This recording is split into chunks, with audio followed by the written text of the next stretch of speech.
তো হ্যালো বন্ধুরা, তোমরা সবাই কেমন আছো? আগের দিন বানিয়েছিলাম ইভিনিং ব্লগ, তো আজকে বানালাম মর্নিং রুটিন ব্লগ। তো চলে গেলাম সবার প্রথমে কোন্নগর গ্লেসিয়ার জিম, দেখতেই পাচ্ছ। তো এবার থেকে আমার চ্যানেলে নতুন নতুন ভিডিও আসতে থাকবে, তো তোমরা সবাই নতুন হলে চ্যানেলটিকে সাবস্ক্রাইব করে নিও। চলো তো জিমে এন্ট্রি নেওয়া যাক। তো আমাদের কোন্নগর গ্লেসিয়ারে বায়োমেট্রিক আছে, তো সেটা দিয়ে আমি জিমে এন্ট্রি নিলাম। তো জিমে এন্ট্রি নেওয়ার সাথে সাথে সবাই আমাকে দেখে অবাক, কারণ আমি এই জিমে অতটা ভিডিও বানাই না। তো শুরু করে দিলাম। মর্নিংয়ে আমার সকালে পিটি থাকে, তো তাদেরই পিটি করাচ্ছিলাম আমি। আজকে ছিল তাদের লেগস ওয়ার্কআউট। তো ফার্স্টে নিয়ে নিলাম ফ্রি স্কোয়াটস, তারপর বারবেল স্কোয়াটস 3 সেট, 15 থেকে 20টা করে রেপিটেশন। তো এই দিদি আমাদের বারবেল স্কোয়াটস করতে পারবে না বলে এইদিকে ডাম্বেল স্কোয়াটস করালাম। তারপর বাকি দিকে হেভি ওয়েটে বারবেল স্কোয়াট করালাম, আমি টাচ দিলাম, 15 থেকে 12টা রেপিটেশন মারালাম, 3টে করে সেট। তো পরবর্তী এক্সারসাইজ দেখাচ্ছি। তো পরবর্তী এক্সারসাইজ ছিল সেটি হচ্ছে ডাম্বেল লাঞ্জেস, 3টে করে সেট। তারপরে আমাদের কোন্নগর জিমে খুব একটা সুন্দর মেশিন আছে লাইন কার্ল, সেটা নিলাম 3টে সেট, 15 থেকে 20টা রেপিটেশন, ধরে ধরে সেটটা মারতে হবে। তারপর ওই মেশিনেই লেগ এক্সটেনশন, 20টা করে রেপিটেশন, আর সেট থাকবে 3টে। পুরোপুরি ফেলিয়ার হিট করব আমরা। তোমরা চাইলে ড্রপ সেটও করতে পারো এটাতে, আমরা লাস্টের সেটটা ড্রপ সেট নিই। তো দেখো এইভাবে করতে হবে।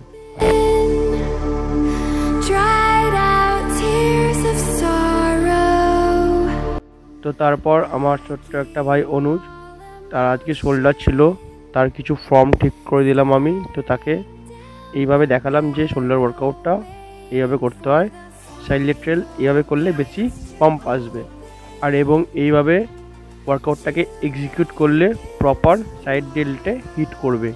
ওয়ার্কআউট সবাই করে, কিন্তু সবার সাইড ডেল্ট গ্রো করে না। অনুজের খুবই তাড়াতাড়ি সাইড ডেল্টটা গ্রো করেছে। তো দেখো কি সুন্দর লাগছে ওর সাইড ডেল্টটা। এবার ওকে একটু পোজিং শেখালাম আমি।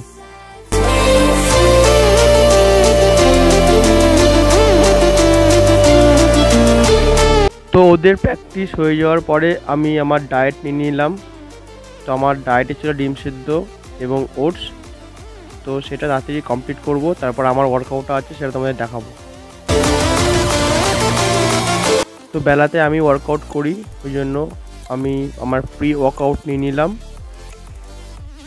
এবং প্রি ওয়ার্কআউটটা নেওয়ার 15 মিনিট পর সেটা অ্যাকশান শুরু হয়। তো আমি কিছুক্ষণ কার্ডিও করে নিলাম, শরীরটাকে ওয়ার্ম আপ করে নিলাম সাইকেলিংয়ে বসে।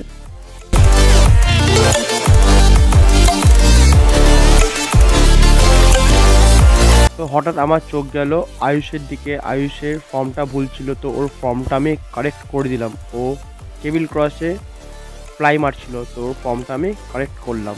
এইভাবে করতে হবে, তোমরা সবাই দেখো, তোমরা করতে পারো। অ্যান্ড আমার এক্সারসাইজ শুরু করে দিলাম। আমার আজকে শোল্ডার ওয়ার্কআউট ছিল। ফার্স্ট নিলাম আমি সাইড লেটারাল, তো 3টে করে সেট মারবো, 20টা করে রেপিটেশন মারবো।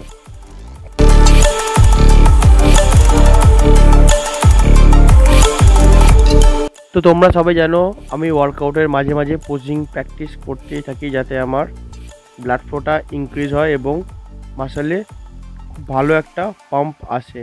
তো আমি পোজিং করতেই থাকি ওয়ার্কআউটের মাঝে মাঝে, আমার খুব ভালো লাগে এই জিনিসটা।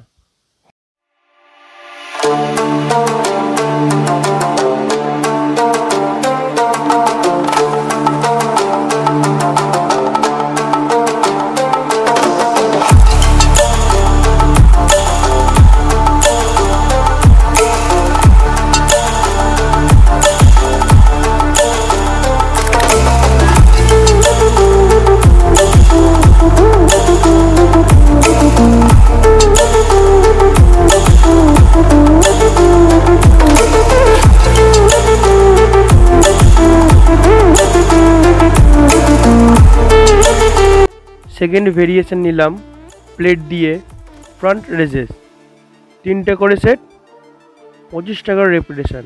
এবং তারপর চলে গেলাম ফেস পুলে। পুলিটাকে নিজের কপালে অনুযায়ী লাগিয়ে রোপটা দিয়ে পুল করতে থাকলাম, এবং এটাতে রেপিটেশন কাউন্ট করবো না, ফেলিয়ার মারবো। পরবর্তী এক্সারসাইজ স্মিথ মেশিনে। তো এই এক্সারসাইজটার নাম আপরাইট রো। এটাতে আমার ট্র্যাপস ইনভলভ হবে এবং শোল্ডার ইনভলভ হবে। খুবই ভালো এক্সারসাইজ। তোমরা চাইলে এটা ক্রস কেবিলও করতে পারো, বারবেলও করতে পারো, স্মিথও করতে পারো। তো আমি ভেরিয়েশন দিতে থাকি, আমি আজকে স্মিথে করছি। তো এই ছিল আজকের ব্লগ, এই ছিল আজকের ওয়ার্কআউট। তো কেমন লাগলো সবাই বলো। ওয়ার্কআউট হয়ে যাওয়ার পর আমি একটা মিল নিই, তোমরা সবাই জানো। তো ভিডিওটা ভালো লাগলে লাইক করো, শেয়ার করো, সাবস্ক্রাইব করো চ্যানেলটিকে, ভালোবাসা দিয়ে বেশি করে। আর এরকম আরও ভিডিওর জন্য আমার চ্যানেলে থাকো। চলো, থ্যাংক ইউ, টাটা।